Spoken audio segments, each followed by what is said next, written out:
Hello students, आज के lecture में आप लोगों का स्वागत है।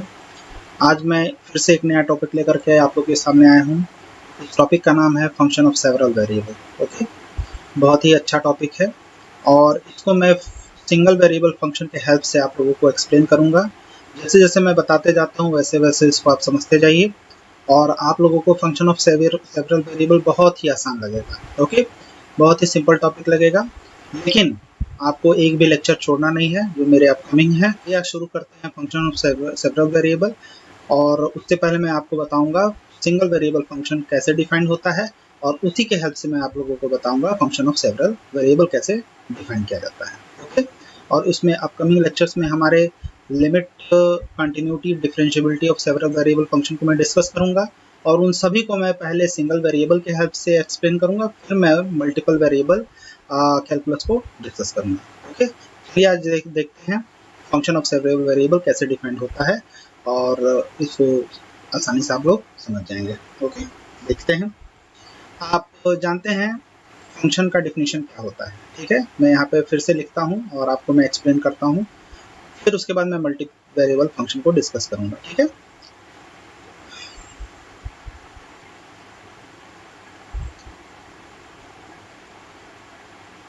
फंक्शन ऑफ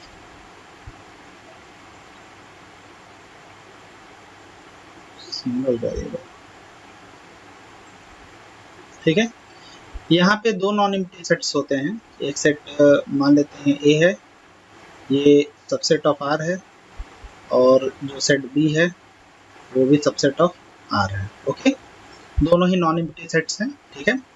तो फंक्शन क्या होगा? Function function is a relation, function एक रिलेशन होता है किस प्रकार से?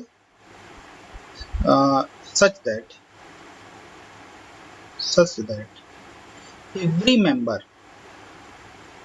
every member of set A have unique image in set B। Okay, यानी कि एक सेट A के एवरी मेंबर के लिए सेट B में एक यूनिक इमेज होगा। ओके, ये सिंपल सा फंक्शन का डेफिनेशन है, ठीक है। और इसे लिखते कैसे हैं? fx y equal to fx। Okay, अगर आप देखेंगे तो आपके पास एक डोमेन होगा जिसे हम सेट A से लिखेंगे और एक को डोमेन होगा जिसे सेट B से लिखेंगे। ओके, और यहाँ पे फंक्शन आपका डिफाइंड है f, ठीक, फ्रॉम A टू B। और ये फंक्शन जो होगा वो कहाँ से कहाँ तक होगा? Function is from set A to set B। इसे रिप्रेजेंट करने का ये तरीका है, ठीक है। इसमें जो भी मेंबर होगा, मान लीजिए यहाँ पे A B C 3 पॉइंट्स है, मान लीजिए A B C, इसके अकॉर्डिंग यहाँ पे आपको मिलेगा FA, B के अकॉर्डिंग मिलेगा FB, C के अकॉर्डिंग मिलेगा FC। ओके, ये यानी कि ए का देखिए यहाँ पे कोई भी मेंबर नहीं छूटा है और सेट बी में यहाँ पे क्या मिल रहा है? यूनिक इमेज मिल रहा है, ठीक है। अगर मान लीजिए इस तरह से है फंक्शन आपका, ये है सेट ए है और ये सेट बी है। इसमें मान लेते हैं हम यहाँ पे है 1 2 3 4 और यहाँ मान लेते हैं A B C, ठीक, और ये कुछ इस तरीके से है। ओके, ये फंक्शन डिफाइंड है इस तरह से। यहाँ पे F1 क्या है? सेकंड एग्जांपल में F1 आपका A है, F2 क्या है? B A है, F3 क्या है? B है, और F4 कितना है? C है, ठीक है। तो यहाँ पे आपको परेशान होने की जरूरत नहीं है। वन का भी यहाँ पे क्या, वन का इमेज क्या है, ए है, जो कि यूनिक है। इन अ सिमिलर मैनर टू का भी इमेज क्या है, ए है, लेकिन सभी के अपने सिंगल इमेज हैं। ठीक है, ऐसा नहीं है। अगर ऐसा सिचुएशन रहता, यहाँ पे ये देख लेते हैं आपको, सेट ए है और सेट बी है, यहाँ पे 1 2 3 A B C D. One का इमेज क्या है, ए है, और वन का ही इमेज यहाँ पे क्या मिल रहा है, बी। टू का मान लेते हैं क्या है, सी है, और थ्री का क्या है, डी। तो आप देख रहे हो कि वन का यहाँ पे क्या मिल रहा है, ए और बी दो इमेज मिल रहा है। ठीक है, ये आपका फंक्शन नहीं होगा, this is not your function. Okay, this is not your function. ठीक है, यानी कि आपके पास जो डोमेन के एवरी मेंबर का तो इमेज मिलना चाहिए, लेकिन वो होना क्या चाहिए, यूनिक होना चाहिए। अगर ऐसा नहीं होता है तो वो फंक्शन को रिप्रेजेंट नहीं करता है। आई होप आपको इस बात समझ में आ गई होगी। ठीक है, ऐसा कंडीशन रहता है तो वो नहीं होगा, जो कि यहाँ पे थर्ड जो एग्जांपल मैंने आपको एक्सप्लेन किया है इसमें। ठीक है, फर्स्ट और सेकेंड जो है वो दोनों फंक्शन को रिप्रेजेंट कर रहा है। ठीक है, अच्छा, ये तो हो गया सिंगल वेरिएबल फंक्शन। ठीक है, अब मल्टी वेरिएबल फंक्शन को हम कैसे एक्सप्लेन करेंगे वो देखना है आपको। तो उससे पहले मैं इसमें एक और चीजें बता दूं। फंक्शन को आप ऐसे समझ सकते हैं, फंक्शन को एक मशीन की तरह आप ले सकते हो। ठीक है, फंक्शन को आप एक मशीन की तरह ले सकते हो। ठीक, यहाँ पे आप इनपुट वेरिएबल x डालते हो, ये आपका fx है, और यहाँ से ये हमको दे देता है y। ओके, तो जैसे जैसे x को चेंज करेंगे वैसे वैसे y भी हमारा चेंज होगा। ठीक है, अब इसको एक एग्जांपल की तरफ से देखते हैं। मान लेते हैं ये आपका क्या है, यहाँ से आप x को एंट्री देंगे। ठीक है, और यहाँ पे जो फंक्शन है वो है आपका 2x। ठीक है, अब देखिए यहाँ से अगर x इक्वल टू 1 आप लेते हो तो वहां से हमें y की वैल्यू क्या मिलेगी, 1 यहाँ पे इस मशीन के अंदर डालेंगे तो 2 1 जा 2।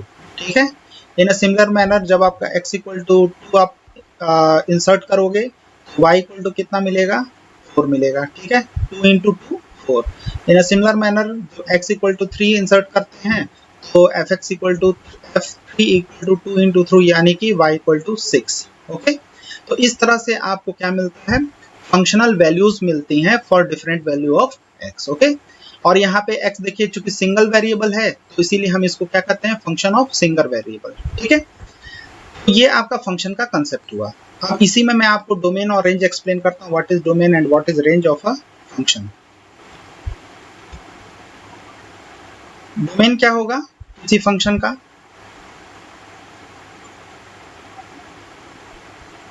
डोमेन का डिफिनेशन क्या होगा, देखिए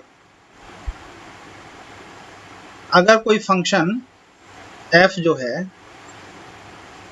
वो आपका a से b पर डिफाइंड है। ठीक है, a से b पर डिफाइंड है। ठीक है, यहाँ पे दो डिफाइंड है तो a आपका क्या हो जाएगा, सीधे सीधे हम a को क्या कहेंगे, डोमेन कहेंगे। ठीक है, सीधे सीधे a को डोमेन कहेंगे। But if a function is not defined like that, okay, then how we get domain of a function। तो उसके लिए डोमेन का डिफिनीशन क्या हो जाएगा, collection of all those x of real number set such that fx equal to y, fx equal to y। ठीक है, उन एक्सेस का कलेक्शन जिसपे fx क्या हो, fx is well defined, well defined। ठीक है, इसको ऐसे भी लिखते हैं, इस डिफिनेशन को ऐसे भी लिखा जाता है। ठीक है, ये आपका क्या हो गया, डोमेन का डिफिनेशन हो गया। वो रियल नंबर्स जिसपे फंक्शन क्या हो, वेल डिफाइंड हो, तो हम इसको कहते हैं domain of function. Okay, domain of function, तो इसे हम डी से रिप्रेजेंट करते हैं। ठीक है, और रेंज क्या होगा, रेंज ऑफ फंक्शन क्या होगा, ये डिफाइंड होगा y belongs to R such that y equal to fx for every x belongs to D। यानी कि y जो इमेज हमें y क्या मिलता है, y ऐसा एलिमेंट होता है r का, रियल नंबर का, जिसके लिए y equal to fx defined हो, y equal to fx defined हो, जो कि x मेंबर कहाँ का है, डोमेन का। डोमेन के एवरी मेंबर के लिए हमें एक ऐसा y मिलेगा, मिलता रहेगा, जिनका कलेक्शन क्या होता है, वो रेंज कहलाता है। अब एग्जांपल के तौर पे देखते हैं, क्या एक एग्जांपल लेते हैं। मान लीजिए fx इक्वल टू आपके पास है under root x, okay. Then what is domain, domain क्या होगा यहाँ पे आपका, आप जानते हो अंडर रूट एक्स डिफाइंड कब होता है, अंडर रूट एक्स तब डिफाइंड होता है जब x की वैल्यू, रूट के अंदर x की वैल्यू या तो 0 हो या तो 0 से बड़ी हो, तब हम रूट निकाल सकते हैं और उसकी वैल्यू एक रियल नंबर हमें मिलेगी, ठीक है ना। यानी कि यहाँ पे डोमेन क्या होगा, x ग्रेटर देन और इक्वल 0। अगर इसको नंबर लाइन पे देखें, ये आपका रियल नंबर लाइन है, ठीक है, रियल नंबर लाइन है, और ये आपका पॉइंट क्या है, 0 है। तो 0 से राइट साइड में जितनी भी वैल्यूज होंगी उन सब पे function fx equal to root x क्या होगा, डिफाइंड होगा। That means we will get a finite value of a function, okay. I hope this concept is clear. तो this interval is written like this, okay, 0, infinity, open, okay. चाहे तो आप इसको x greater than or equal 0 लिख सकते हैं, या इसे closed interval 0 to infinity, okay. और इंफिनिटी पे ओपन होगा because we never reach at infinity, that's why, okay. And what is range, what is range, range इस फंक्शन का क्या हो जाएगा, आप जानते हो कि रूट में x को नेगेटिव हमें लेना नहीं है, 0 लेना है या 0 से बड़ा, यानी कि जो हमें रेंज मिलेगा वो भी 0 या 0 से बड़ा ही मिलेगा, नेगेटिव कभी नहीं मिलेगा। तो रेंज भी क्या हो जाएगा आपका, 0 to infinity, okay. This is your range. I hope आपको ये चीज समझ में आ रही होगी। अब एक और एग्जांपल लेते हैं। मान लीजिए आपके पास fx क्या है, fx equal to 1 upon x है, ठीक है। छोटे छोटे एग्जांपल लेते हैं, उससे आपको इजीली समझ में आ जाएगा। 1 अपॉन x है, ठीक है। तो अगर x इक्वल टू 0 हुआ यहाँ पे, तो ये क्या हो जाएगा, इनफाइनाइट हो जाएगा। और कोई भी रियल नंबर इस 1/x में आप रखेंगे 0 के अलावा, तो फंक्शन की हमें कोई ना कोई फाइनाइट वैल्यू जरूर मिलती रहेगी। For example x equal to 2 रखेंगे तो f2 की वैल्यू कितनी हो जाएगी, 1/2 हो जाएगी। 3 रखेंगे तो f3 इज इक्वल टू 1/3 हो जाएगा। In a similar manner we will get different finite value for different value of x, but at x equal to 0 function is not defined because of, if you put x equal to 0 then 1/0 takes the value infinity. That's why we doesn't define the function at x equal to 0. तो x equal to 0 को हम पूरे real number में से क्या कर दें, निकाल देते हैं अगर 0 को, तो ये आपका क्या हो जाएगा, डोमेन हो जाएगा, ओके। ये आपका डोमेन हो जाएगा, ठीक है। रेंज क्या हो जाएगा, रेंज आप देखोगे इसकी वैल्यू जो होगी हमेशा हमें फाइनाइट चूंकि मिल रही है और 0 पे ये डिफाइंड नहीं है, ठीक है ना। और यहाँ पे फंक्शन की वैल्यू 0 मिलेगी नहीं, क्योंकि इन्फिनिटी तक हम पहुंच पाएंगे नहीं। तो 1 अपॉन इन्फिनिटी चूंकि आप जानते हो 0 होता है, लेकिन हम चूंकि यहाँ पे एक्सटेंडेड रियल नंबर नहीं लेते हैं तो इसकी वैल्यू 0 नहीं आती है। यानी कि रेंज जो आपका होगा पूरा रियल नंबर हमको मिलेगा, 0 नहीं मिलेगा, ठीक है ना। तो इसमें से हम क्या करें, r में से 0 को निकाल दें, बिकॉज जब हम नेगेटिव वैल्यूज लेंगे, माइनस में आप लोगे, जैसे -1/2 लोगे तो इसकी वैल्यू -2 आ जाएगी फंक्शन के, ओके। तो 0 लेकिन नहीं मिलेगी, तो यहाँ से रियल नंबर में से हम 0 को निकाल देंगे तो वो हमारा रेंज हो जाएगा, ओके। इस तरह से हम डोमेन और रेंज डिफाइन करते हैं। चलते हैं अब हम डिस्कस करते हैं फंक्शन ऑफ सेवरल वेरिएबल, तब आपको और भी ज्यादा क्लियर होगा, क्योंकि अब हमको हमारा मेन एम क्या है, फंक्शन ऑफ सेवरल वेरिएबल को डिस्कस करना, ओके। तो चलिए देखते हैं। मान लेते हैं आपके पास अब फंक्शन ऑफ सेवरल वेरिएबल कैसे आप लोग डिफाइन करेंगे। देखते हैं सेवरल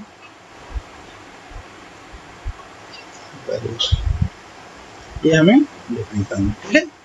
तो इसको आप कैसे डिफाइन करोगे? बहुत ही आसान सा तरीका है, मैंने अभी फंक्शन को डिफाइन किया ही था। यानी कि अगर सेवरल वेरिएबल में सबसे पहले मैं टू वेरिएबल को डिस्कस कर दूं, ठीक है। सेवरल वेरिएबल में हम फिक्स करते हैं और टू वेरिएबल, तो हमें सबसे पहले चाहिए होगा Cartesian product of two sets, okay. तो जैसे मान लीजिए एक सेट ए लेते हैं, सबसेट ऑफ आर, एक सेट बी लेते हैं, बी लेते हैं सबसेट ऑफ आर, और एक सेट सी लेते हैं subset of R, okay. Then जो डिफाइंड होगा वो कैसे डिफाइंड होगा? ए क्रॉस बी टू क्या होगा? डिफाइंड होगा, ठीक है। ए क्रॉस बी टू सी, यानी कि अब यहाँ पे एलिमेंट जो होंगे वो किस फॉर्म के होंगे? ऑर्डर्ड पेयर टाइप के होंगे, ठीक है ना। यानी कि ए क्रॉस बी में एलिमेंट कैसे मिलेंगे आपको? एलिमेंट मिलेंगे कैसे देख लेते हैं। ए क्रॉस बी में, ए क्रॉस बी में आपको एलिमेंट मिलते हैं एक्स वाई टाइप के, such that x belongs to a and y belongs to b। इस टाइप के आपको क्या मिलते हैं? a क्रॉस b में एलिमेंट मिलते हैं, ठीक है ना। तो एक ऐसा रूल जो every pair of a cross b को एक नंबर से एसोसिएट करे जो कि C में हो, यूनिक नंबर से एसोसिएट करे, ठीक है ना। यानी कि फंक्शन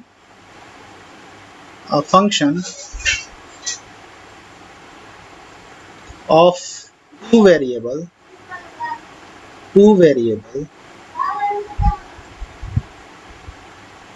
is defined as, कैसे डिफाइंड होता है? for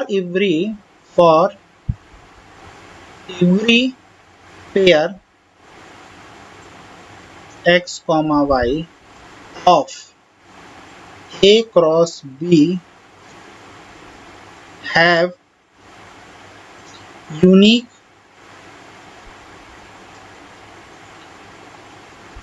image say z of c, ठीक है। then this is said to be function of two variable, ठीक है। यानी कि प्रत्येक मेंबर के लिए f x कॉमा y जो हो वो किसके बराबर हो? z के बराबर हो, ठीक है। तो इसको हम फंक्शन ऑफ टू वेरिएबल कहते हैं, ठीक है। बहुत आसानी से समझ में आ गया होगा। अब इसको मैं एक्सप्लेन करता हूँ मशीन के ही फॉर्मेट में। आपको मैंने बताया था जैसे वन वेरिएबल में,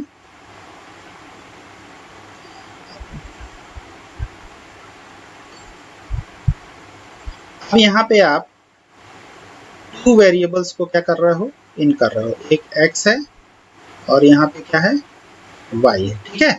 और आपको जो आउटपुट मिल रहा है वो क्या मिल रहा है? z मिल रहा है, ठीक है। यानी कि आपका f(x,y) जो है वो किसके बराबर है?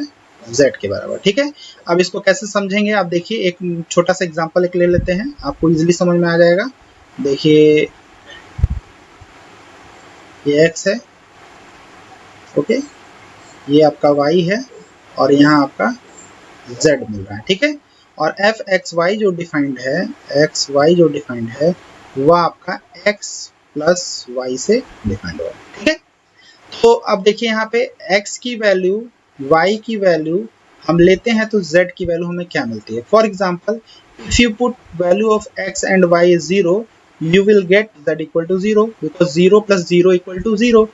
If you take x equal to 1, y equal to 0, you have value 1. If you take x equal to 0, y equal to 2, then you get the value of z is 2. If you get 1 and 2 for x and y respectively, then you get the value of z equal to 3, like that, okay. यानी कि for different value of x and y, we will get different value of z.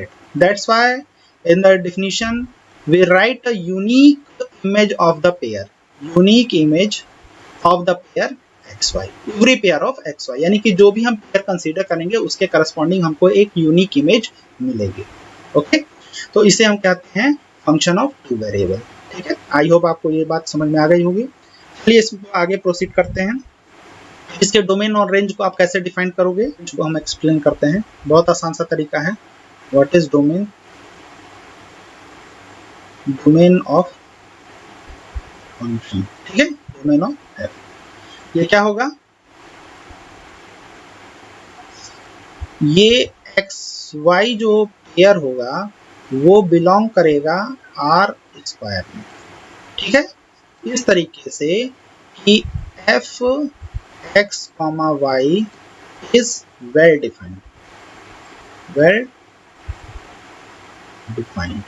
ठीक है, तो हम कहेंगे कि ये जो एक्स वाई पेयर होगा वो क्या होगा? डोमेन को रिप्रेजेंट करेगा। उन सारे आर स्क्वायर के एलिमेंट का कलेक्शन जिसपे एफ एक्स वाई क्या हो? Well defined. ठीक है, with the help of given rule. ठीक है, यहाँ पे आपने देखा कि x और y की वैल्यूज को हम क्या कर रहे हैं अभी प्रीवियस एग्जांपल पे, इनपुट में आप x और y की वैल्यूज को इंसर्ट करते हो और आउटपुट में z की वैल्यूज आपको मिलती जाती है। ठीक है ना, z की जो वैल्यूज मिले वो फाइनाइट मिले, then we said function is well defined. Okay, हमेशा वेल डिफाइंड को एकदम अपने दिमाग में फीड रखिए कि वेल डिफाइंड का मतलब क्या है। दैट मीन्स कि वी कैन एक्सक्लूड और include element according to rule. हम जिसकी सहायता से एलिमेंट को या तो उसके अंदर सेट के अंदर डाल सकते हैं या उसको निकाल सकते हैं। ठीक है ना, जैसे आप कहें कि कलेक्शन ऑफ मैंगोज। ओके, अगर उसमें आप गुआवा कोई डाल देते हैं तो वो सेट रह नहीं जाएगा, वो बिकॉज ऑफ कि गुआवा की क्वालिटी और गुआवा का जो कैरेक्टर होता है, जो उसकी कैरेक्टरिस्टिक होती है वो मैंगो से डिफरेंट होती है। That's why we can eject guava from the set of mangoes. Okay, तो जिसकी सहायता से हम क्या करते हैं, ऑब्जेक्ट को सेट के अंदर डालते हैं और सेट से बाहर निकालते हैं। तो हमारे पास एक रूल होना चाहिए, उस रूल को फॉलो करने वाले एलिमेंट उसके अंदर आ जाएंगे और जो जिसको हम कहेंगे गुड एलिमेंट्स, और जो उस डिफिनीशन को फॉलो नहीं करेंगे तो उसको हम कहते हैं बैड एलिमेंट्स। ठीक है, तो बैड एलिमेंट्स उसको हम एक्सक्लूड कर देंगे।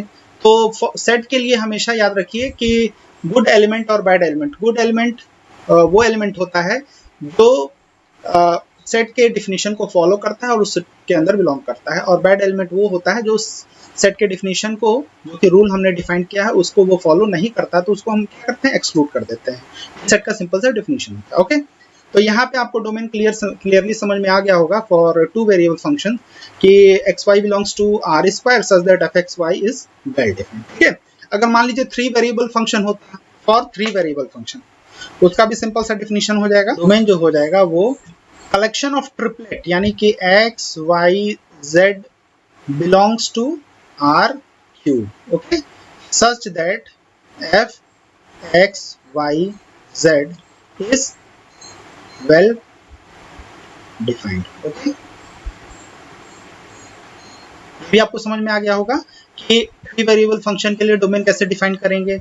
फॉर फोर वेरिएबल, अगर मान लीजिए n वेरिएबल्स अगर आपके पास हैं, for n variable function domain, यहाँ पे जो एलिमेंट्स होंगे उसको हम x1 x2 से रिप्रेजेंट करते हैं। तो ये होगा x1 x2 dot dot dot xn। Okay, belongs to Rn। Okay, such that f x1 x2 dot dot dot xn is well defined. Okay, ये आपका domain of n variable function के लिए डोमेन हम ऐसे डिफाइन कर सकते हैं। I hope आपको डोमेन का डिफिनीशन इजीली क्लियर हो गया होगा। ठीक है ना, and what is range? Now I am going to explain what is range of function. देखिए, फंक्शन के चेंज होने पर रेंज क्या होता है, चेंज हो जाता है। ओके, फंक्शन के चेंज होने पर हमेशा रेंज क्या होगा, चेंज हो जाएगा। ठीक है, तो रेंज कैसे डिफाइन करेंगे? Range of to variable function, function क्या हो जाएगा, रेंज। तो रेंज को डिफाइन करेंगे हम कैसे, देखिए रेंज टू वेरिएबल फंक्शन है तो हम मान लेते हैं z belongs to r such that z equal to f x y for every x y belongs to d। R square के लिए डोमेन जो डोमेन था इसको डी से यहाँ पे रिप्रेजेंट करेंगे, और 3 वेरिएबल फंक्शन के लिए डोमेन आपका क्या है, ये है, और n वेरिएबल फंक्शन के लिए डोमेन क्या है, ये है। तो डोमेन के एलिमेंट्स के लिए ही रेंज को हम डिफाइन करते हैं कि डोमेन के जो एलिमेंट्स होंगे उनका जो इमेज होगा, ठीक है, जो उनका इमेज होगा, तो इमेज का कलेक्शन जो होगा वो आपका रेंज होगा, ठीक है ना। ये आपका किसके लिए हो गया, 2 वेरिएबल फंक्शन के लिए हो गया। इन अ सिमिलर मैनर इसको हम रेंज ऑफ एफ से भी लिखते हैं, इसको ऐसे लिखते हैं, range of function F. Function को चेंज करेंगे, रेंज आपका चेंज हो जाएगा, ठीक है ना। फंक्शन को चेंज करने से रेंज हमेशा चेंज हो जाता है। रेंज ऑफ 3 वेरिएबल फंक्शन भी ऐसे ही डिफाइंड हो जाएगा। 3 वेरिएबल फंक्शन क्या हो जाएगा, ये डिफाइंड होगा, मान लेते हैं W1 से, W1 belongs to R such that W is equal to f x y z for every x y z belongs to D, ठीक है। ये आपका रेंज ऑफ 3 वेरिएबल फंक्शन हो गया। In a similar manner range of n variable function, तो ये आपका हो जाएगा, इसको मान लेते हैं W स्टार, ठीक है, belongs to R such that W star is equal to f x1 x2 dot dot dot xn, okay, such that for every x1 x2 dot dot dot xn belongs to D। ये आपका हो गया range of n variable का definition, ठीक है। अब चलते हैं 2 वेरिएबल से रिलेटेड कुछ एग्जांपल को डिस्कस कर लें डोमेन और रेंज फाइंड आउट करने के लिए। For example you have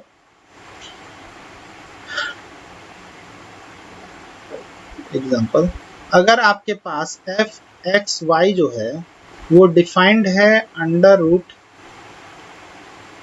x square plus Y, ठीक है। इसका डोमेन क्या हो जाएगा, तो मैंने आपको बताया है कि अंडर रूट के अंदर की क्वांटिटी क्या होनी चाहिए, पॉजिटिव होनी चाहिए, ठीक है ना, या जीरो होनी चाहिए, जीरो या पॉजिटिव। तो ऐसे कर सकते हैं non negative. Non negative quantity क्या होती है, वो जीरो या जीरो से बड़ी होती है, ठीक है ना। तो डोमेन कितना हो जाएगा आपका,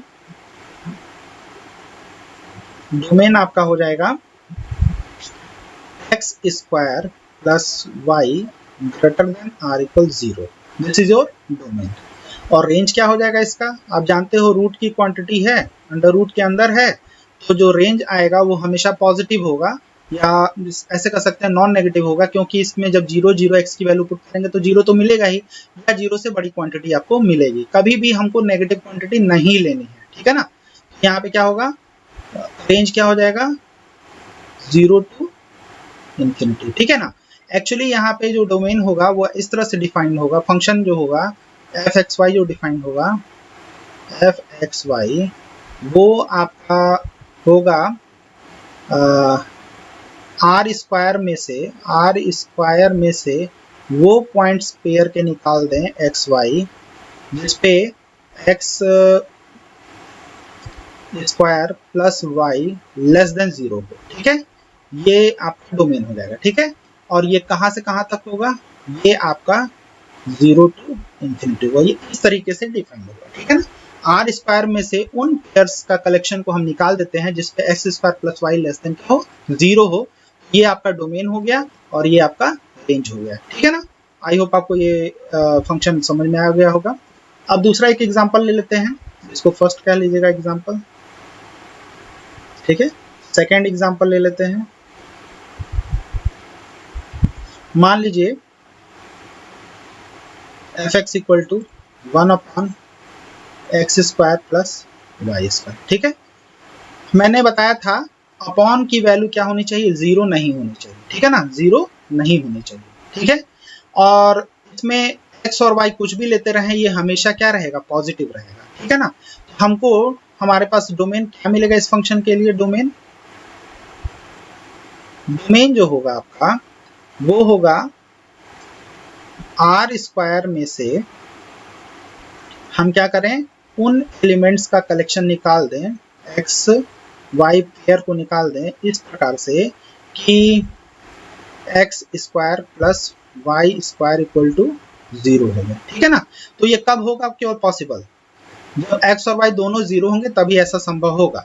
तो आर स्क्वायर में से हम क्या करें, केवल और केवल सिर्फ 0,0 को निकाल दें, ठीक है। इस पेयर को केवल हम क्या करें, निकाल दें, ठीक है।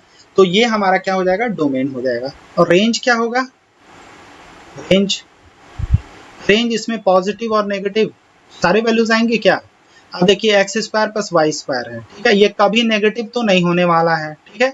और जीरो हमारा मिलेगा नहीं, ठीक है। तो रेंज हमारे पास क्या मिलेगा, ओपन इंटरवल 0 to इंफिनिटी, ठीक है। ये आपके पास रेंज हो जाएगा, ठीक है। आई होप आपको ये एग्जांपल समझ में आया होगा, ठीक है।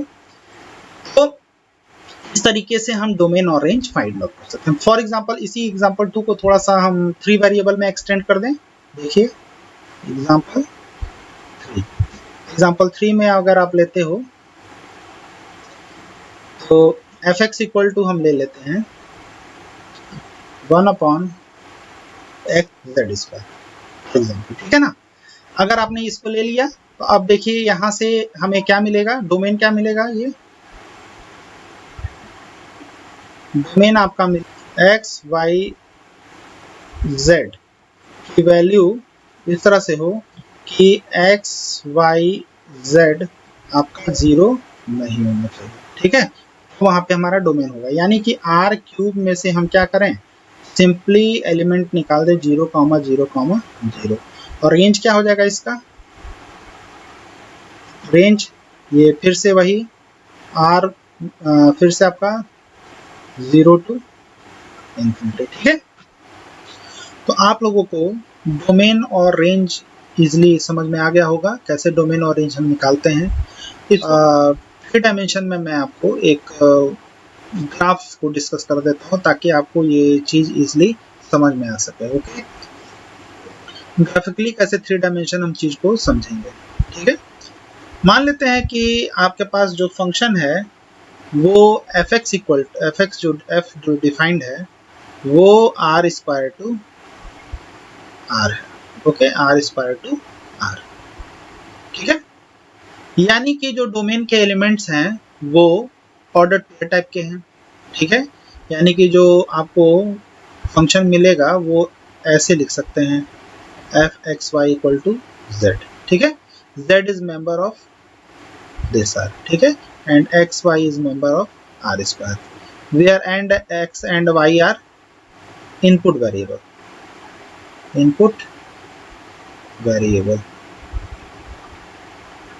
okay, and z is output variable,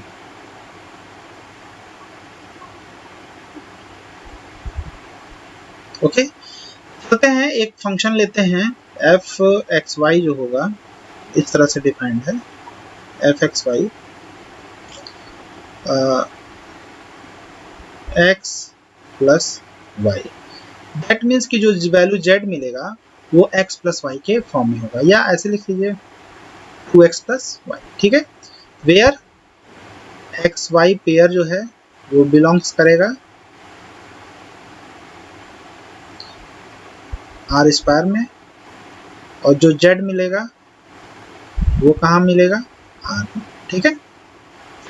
अब देखिए मैंने आपको जैसे अभी एग्जाम्पल में अभी बताया था x, y and z.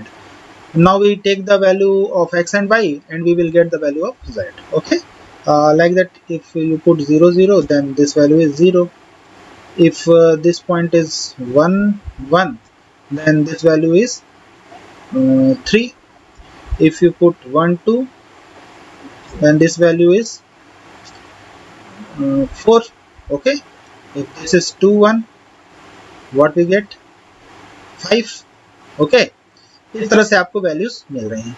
तो मैं इन पॉइंट्स को आपको दिखाना चाहूंगा कि 3 डायमेंशन में कैसे आप इसको देखेंगे,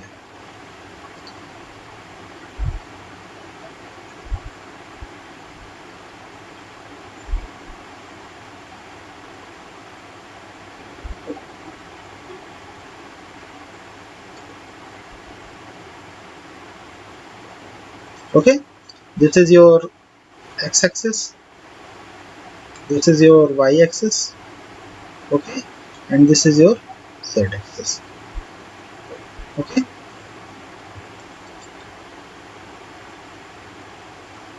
अब देखिए यहाँ पे क्या कर रहा है, x 0 0 है तो आपका z भी क्या मिल रहा है, हमें 0 मिल रहा है, यही पॉइंट हो गया, ठीक है। when x and y both are 1, for example this is your 1 x axis पे and this is 1 y axis पे, तो यहाँ से इसको पैरेलल टू y एक्सिस यहाँ पे ड्रॉ कीजिए और यहाँ से parallel to x axis draw कीजिए, तो ये जो पॉइंट होगा वो पॉइंट आपका क्या होगा, 1 1 1 1 इन xy प्लेन, ठीक है। तो z की वैल्यू आपको क्या मिल रही है, 3 मिल रही है, ठीक है, क्योंकि 1 रखेंगे तो 2 1 जा 2 और प्लस y की वैल्यू 1 3, तो this is 1, this is 2 and this is 3, okay, 1 1 and 3, तो ये 3 यूनिट कहाँ जाएगा, ऊपर की तरफ, ठीक। तो ये आपका जो पॉइंट होगा ये आपका 1 1 3 होगा, ठीक है। इन अ सिमिलर मैनर जब 1 2 है तो उस समय वैल्यू क्या है, 4, 1 एक्स एक्सिस पे है, y एक्सिस पे कितना है, 2 है, ठीक है, y एक्सिस पे 2 है, तो यहाँ पैरेलल आप ड्रॉ कर लीजिए और यहाँ पे है, तो ये पॉइंट आपका क्या होगा, ये पॉइंट आपका होगा 1 2, ठीक है। तो अब इसकी वैल्यू कितनी है, 4 है, ओके 4, तो यहाँ से इसको ऊपर लेके जाइए,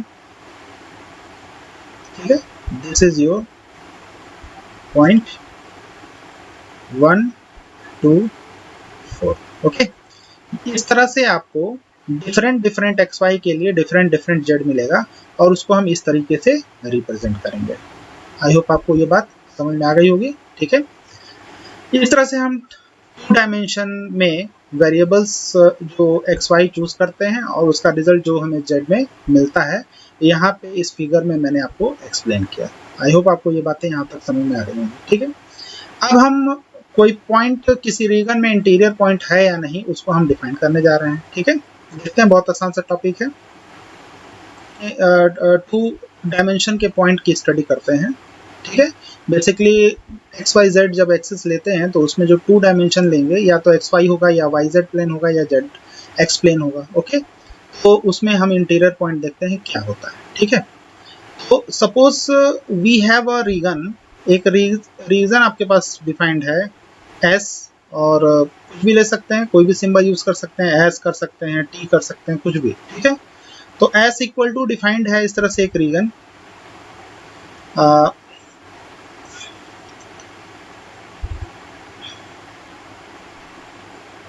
x y such that x minus 1 whole square, okay, plus y minus 2 whole square less than 1, ठीक है। This is, what is this?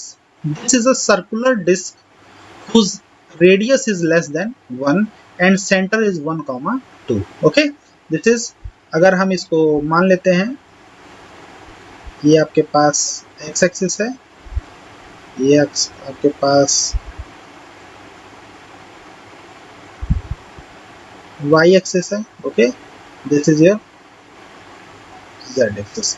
तो this circular disc lies in xy plane, okay, and what is its center? Center is 1 and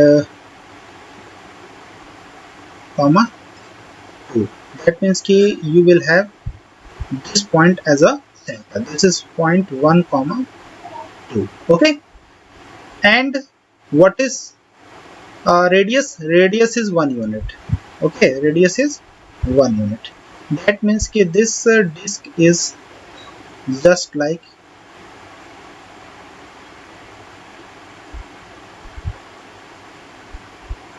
in this, ठीक है। ये एक circular disc है जिसका radius 1 unit से क्या है, कुछ 1 यूनिट से छोटा है, दिस इज 1। ओके, यहाँ पे डॉटेड इसीलिए मैंने शो किया है because of this is open. और ओपन क्या होता है मैं अभी बताता हूँ आपको, ठीक है। अगर कोई अंदर इसके कोई भी पॉइंट आप ले लीजिए, ठीक है, this is point say a comma b, this point is said to be interior point of this region S if you can get a circular disc centered at point A comma B, circular disc which is centered at A comma B and radius is less than 1। और यानी कि पूरा का पूरा ये जो disc है जो यहाँ पे ए बी सेंटर पे है, जिसका सेंटर है वो इस सर्कुलर डिस्क के अंदर लाई कर जाए, ठीक है, then this point is said to be interior point. Okay, और this is if this is say delta, ठीक है। तो यहाँ पे जो यहाँ पे सर्कुलर डिस्क दिख रहा है वो centre is a b and radius is delta, तो दिस टोटली लाइज ऑन, इसको हम ऐसे लिख सकते हैं एस डेल्टा, ठीक है, डेल्टा रेडियस ए कॉमा बी जिसका क्या है सेंटर है, ठीक है। ये क्या होगा, ये टोटली लाई करे किसमें, टोटली लाई करे एस में, ठीक है। इसको आप स्मॉल एस से डिनोट कर दीजिए, ठीक है। स्मॉल एस डेल्टा यहाँ पे रेडियस है और ए कॉमा बी यहाँ पे सेंटर है और वो किसके अंदर लाई कर जाए, एस के अंदर, then point A comma B is said to be interior point of this region S। okay, तो लिखेंगे a point in region S is said to be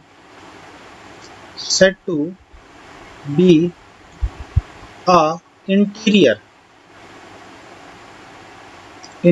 point of S if, इसको हम बोलेंगे डेल्टा NBD, डेल्टा नेबरहुड को बोलेंगे NBD, ठीक है। Delta neighbourhood of point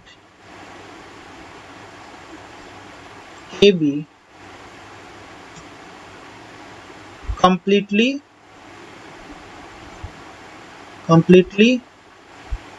lies in S। okay, a point in region S is said to be interior point। a point जो है वो आपका यहाँ पे लिख लीजिएगा A comma B। in region S is said to be interior point of S if delta neighborhood of point AB completely lies in S। यानी कि S delta AB subset of हो जाए किसका, S का। Okay, this is your definition. Okay, delta neighbourhood यानी कि उन सारे पॉइंट्स का कलेक्शन जो इस सर्कुलर डिस्क में आए, ठीक है। जो स्मॉल वाला जो सर्कल दिख रहा है, एक ये डॉटेड वाला मैंने शो किया है, डॉटेड के अंदर मैंने एक सर्कुलर डिस्क लिया है जिसका रेडियस कितना है, डेल्टा है, ठीक है, और जिसका सेंटर क्या है, ए बी है, तो उसको डिनोट हमने किया है एस डेल्टा ए बी से, ठीक है। अगर वो एस के अंदर कंप्लीटली लाई कर जाता है then point a b is said to be interior point. I hope आपको ये कंसेप्ट समझ में आ गया होगा, ठीक है।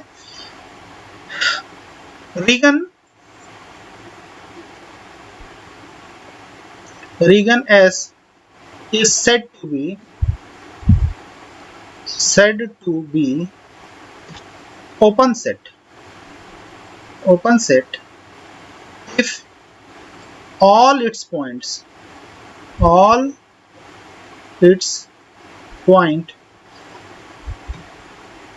be interior point।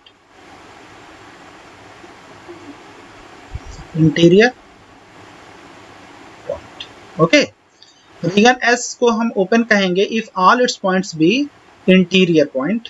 तो हम कहते हैं कि सेट जो एस होगा वो एक ओपन सेट होगा, ठीक है, ओपन सेट होगा, ठीक है ना। मैंने आपको इंटीरियर पॉइंट का डिफिनीशन बताया। इंटीरियर पॉइंट का डिफिनीशन हमने क्या बताया कि अगर किसी सेट का अंदर कोई पॉइंट इंटीरियर पॉइंट है तो उसमें एक डेल्टा नेबरहुड होगा उस पॉइंट का जो कि कंप्लीटली लाई करेगा उस सेट के अंदर, ठीक है ना।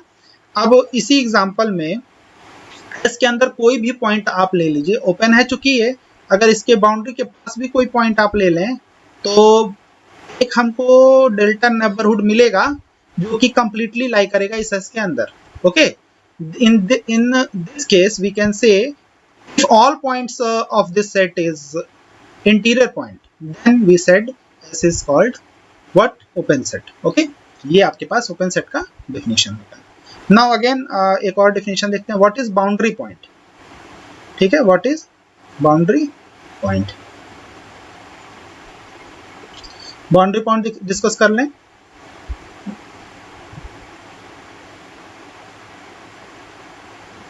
बाउंड्री पॉइंट, ओके, एग्जांपल लिया, उस एग्जांपल में ही आप लोग देख लीजिए। अगर मैं ऐसे ले लेता हूँ, रीजन को कंसीडर कर लेता हूँ, एक्स वाई है, ठीक है, such that x minus 2 whole square plus y minus 2 whole square less than or equal 1। Okay, तो दिस इज योर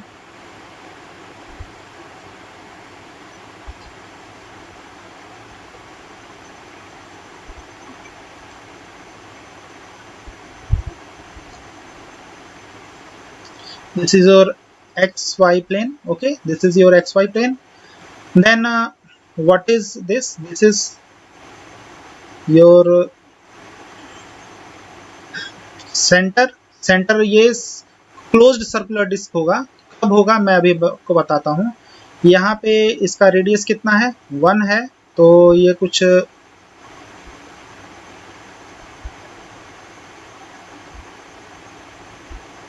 ठीक है, ये रेडियस कितना है?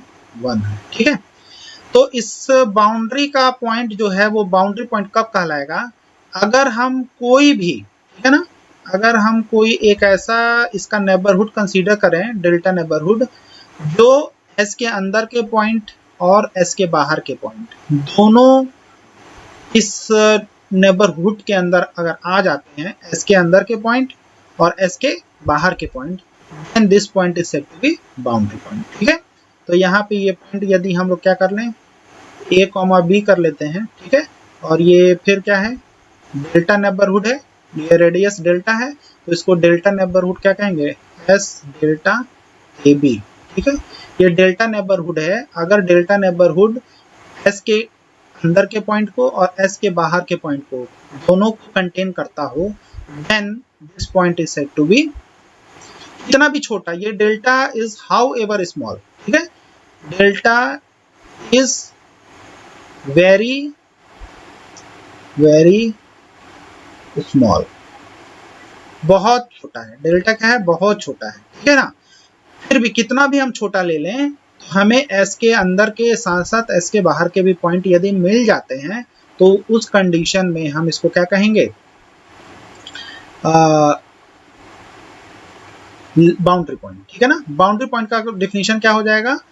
If delta neighbourhood for very very small delta, okay, very very small delta, arbitrarily small, बहुत छोटा है, तभी ये क्या करता है? एस के अंदर और एस के बाहर के पॉइंट को कंटेन करता है। अब देखिए, कोई बाहर का अगर पॉइंट ले लें, मान लीजिए ये पॉइंट, हम इसके एकदम पास में पॉइंट ले लें, तो हमें एक ऐसा मिल जाएगा डेल्टा नेबरहुड जो कि इसके पॉइंट एस के बाउंड्री और उसके अंदर के पॉइंट को कंटेन नहीं करता होगा, ठीक है ना। In that situation this is called exterior point.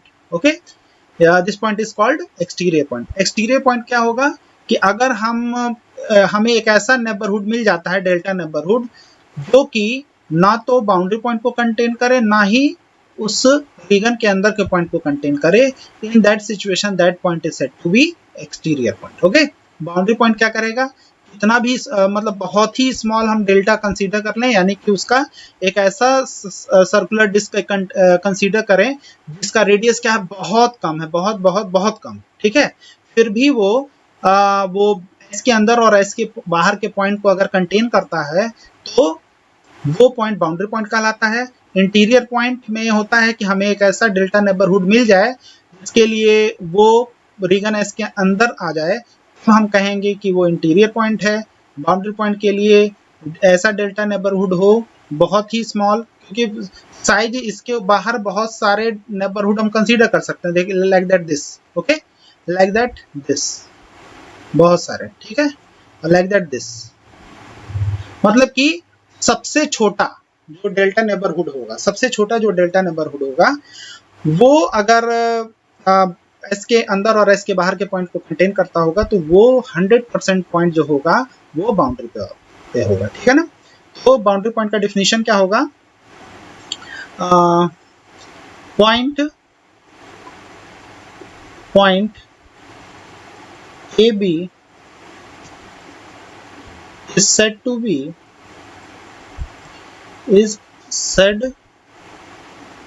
be boundary point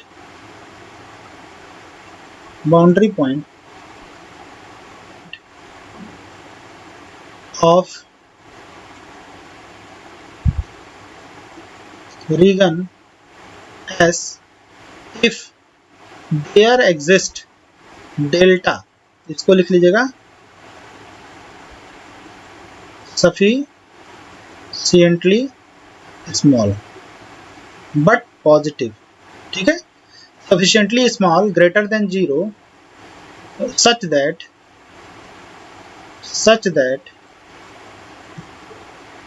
S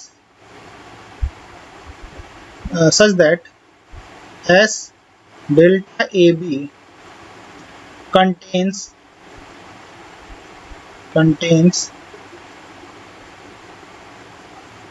points inside S and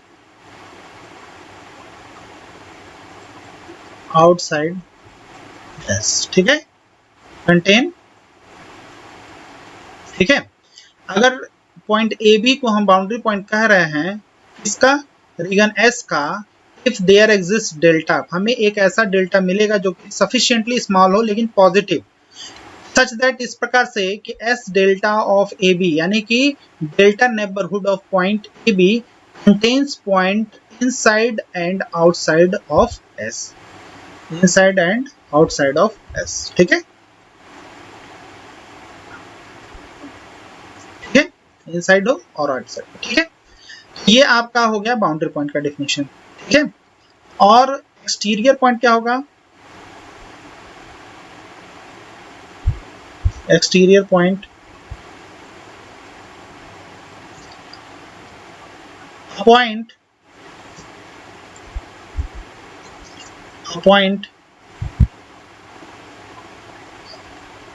अब इस पॉइंट को हम मान लेते हैं C, D.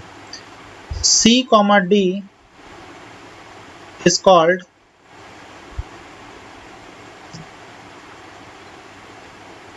exterior point of region S if there exists delta greater than 0 और क्या वो sufficiently small,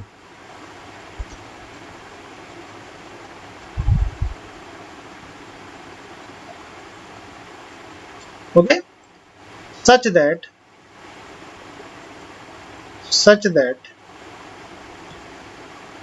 S delta AB does not contain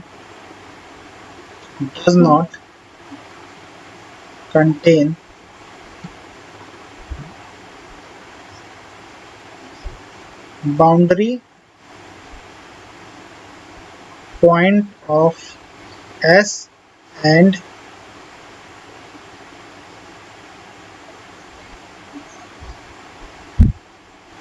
interior point of S, okay, यानी कि पॉइंट एक्सटीरियर पॉइंट होगा जब आपको एक ऐसा डेल्टा नेबरहुड मिल जाए, ठीक है, ऐसा डेल्टा नेबरहुड मिल जाए, इसे हम कहेंगे S delta CD, okay, sorry यहाँ पे आपको CD कर लीजिए, ए बी की जगह यहाँ पे आप CD कर लीजिए, C, D, ओके, जो कि ना तो एस के बाउंड्री को के पॉइंट को कंटेन करे और ना ही अंदर के पॉइंट को कंटेन करे, ठीक है ना। In that situation s is said to be exterior point. Okay, ये आपका सिंपल सा डेफिनेशन हो गया, जो कि इंटीरियर पॉइंट मैंने आपको एक्सप्लेन किया, बाउंड्री पॉइंट एक्सप्लेन किया और एक्सटीरियर पॉइंट आपको एक्सप्लेन किया, ठीक है ना। In a similar manner what is limit point? Okay, what is limit point? Limit point क्या होता है किसी भी रीजन का, वो मैं आपको एक्सप्लेन करने जा रहा हूं। Limit point of region s, ठीक है। रीजन एस के लिए लिमिट पॉइंट हम डिस्कस करने जा रहे हैं, ठीक है ना। What is limit point?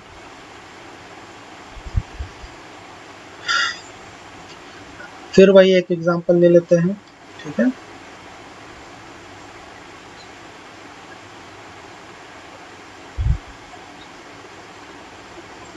ये आपका एक्स एक्सिस है, ये वाई एक्सिस है और ये जेड एक्सिस है, ठीक है। 1 2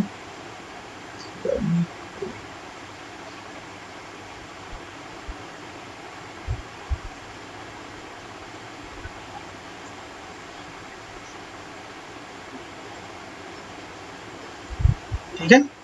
ये आपका रीजन एस है, जो कि एस आपको डिफाइंड मैंने किया था, x y such that x minus 2 square plus y minus 2 square less than 1, ठीक है, लेस देन और इक्वल 1। तो लिमिट पॉइंट क्या हो जाएगा? अगर आप कोई भी पॉइंट अंदर का या ऐसा कोई भी पॉइंट लें, अगर मान लीजिए कोई पॉइंट हम ले लेते हैं, ये मान लीजिए आपका पॉइंट ए बी है, ठीक है ना, और उसका कोई हमको एक ऐसा नेबरहुड मिल जाए जो इसको कंटेन, जो जिसका सेंटर क्या हो, ए बी हो, ठीक है, डेल्टा नेबरहुड कर लें, जो डेल्टा रेडियस हो गया, ठीक है। ऐसा नेबरहुड ए बी का मिले जो इस एस के साथ इंटरसेक्शन करने पर, ठीक है ना, नॉन इम्पटी हो, ठीक है। यानी कि आपका s delta a b intersection s, और इस पॉइंट को निकालते हुए, मान लीजिए पॉइंट ए बी को हमने क्या कर दिया, निकाल दिया, अब भी ये क्या हो, नॉन इम्पटी हो, ठीक है ना। Then a b is said to be limit point of region s, ठीक है ना। तो पॉइंट, कोई भी पॉइंट आपका लिमिट पॉइंट तब होगा जब आप उसका डेल्टा नेबरहुड, डेल्टा बहुत ही स्मॉल हो क्यों ना हो, एस के साथ इंटरसेक्शन करने पर और उस पॉइंट को हम निकाल दें तो वो नॉन एम्प्टी हो। दैट मीन्स कि it will contain infinite many points, ठीक है ना। अ पॉइंट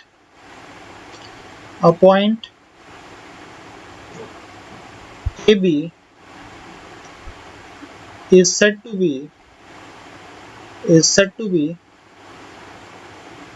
limit point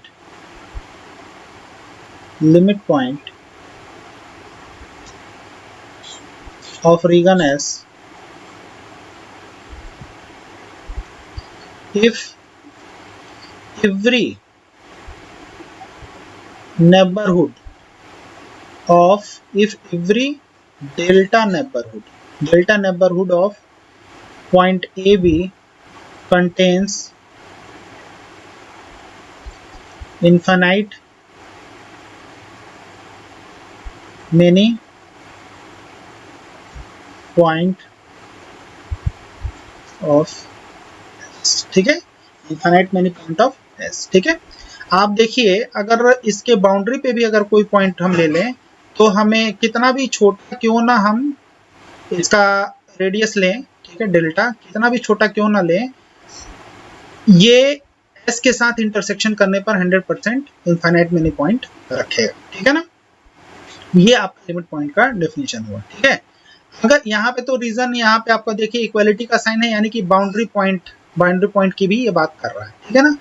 तो अब देखिए लिमिट पॉइंट कोई जरूरी नहीं है कि उस सेट के अंदर ही हो, ठीक है ना।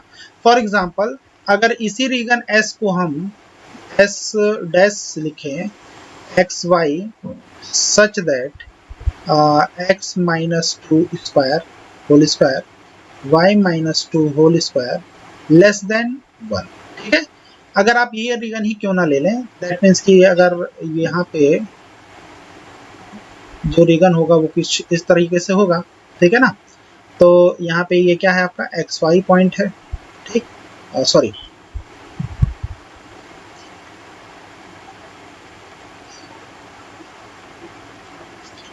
यहाँ पे आपका 2,2 और इसका रेडियस कितना है 1, ठीक है ना। तो आप देखिए यहाँ से कि इसके बाउंड्री पे भी अगर हम कोई पॉइंट कंसीडर करते हैं तो कितना भी छोटा डेल्टा क्यों ना ले लें, कितना ही छोटा डेल्टा क्यों ना ले लें, जब इसके साथ वो इंटरसेक्ट करेगा इस रीजन एस डैश के साथ तो वो नॉन एम्प्टी होगा, ठीक है ना, आई बात समझ में। और it contains infinite point, okay. So this point, अगर ये इस पॉइंट को हम ए बी कह लें तो this is your limit point, ठीक है। ये आपका ओपन सेट है because of it contains all it's interior point, okay. This is open set. और ओपन सेट पे अगर हम बाउंड्री पे कोई पॉइंट कंसीडर करते हैं, बाउंड्री पर कोई पॉइंट कंसीडर करते हैं तो वो आपका लिमिट पॉइंट होता है, ठीक है, वो आपका लिमिट पॉइंट होता है। तो ये आपका डिफिनीशन हो गया लिमिट पॉइंट का, है बस समझ में। और ये जो लिमिट पॉइंट है वो इस सेट के अंदर नहीं है, it is on the boundary. और यहाँ पे आपको ये जो रीजन डिफाइन किया हुआ है x minus two whole square plus y minus two whole square less than 1, ये क्या होगा इस डिस्क के, सर्कुलर डिस्क एस डैश के अंदर का पॉइंट होगा, ठीक है ना। लेकिन मैंने एक बाउंड्री पे पॉइंट लिया और देखा कि उसका इंटरसेक्शन एस के साथ क्या होता है, नॉन एम्प्टी होता है। तो नॉन एम्प्टी होता है, it will contain infinite many points, so it this point is said to be limit point of the set s dash, ठीक है ना। यानी कि ओपन सेट के बाउंड्री पे जो पॉइंट होगा वो लिमिट पॉइंट हो सकता है, ठीक है ना। और लिमिट पॉइंट उस सेट में हो कोई जरूरी नहीं है, ठीक है ना। तो नोट में आप एक पॉइंट लिख लीजिएगा, नोट में क्या होगा, limit point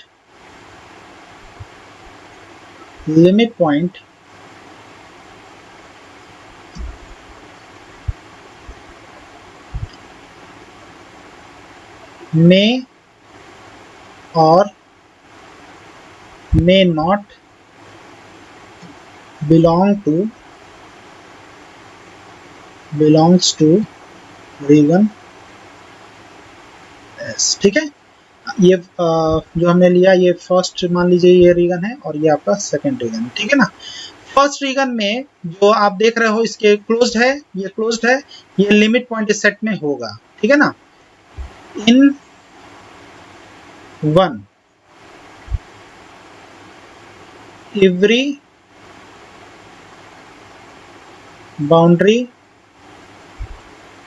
point is limit point, okay, limit point, and this lies on region s, ठीक है। ये इस सेट के अंदर मिल गया हमें point, but in example number 2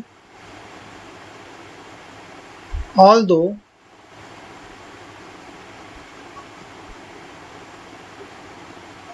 boundary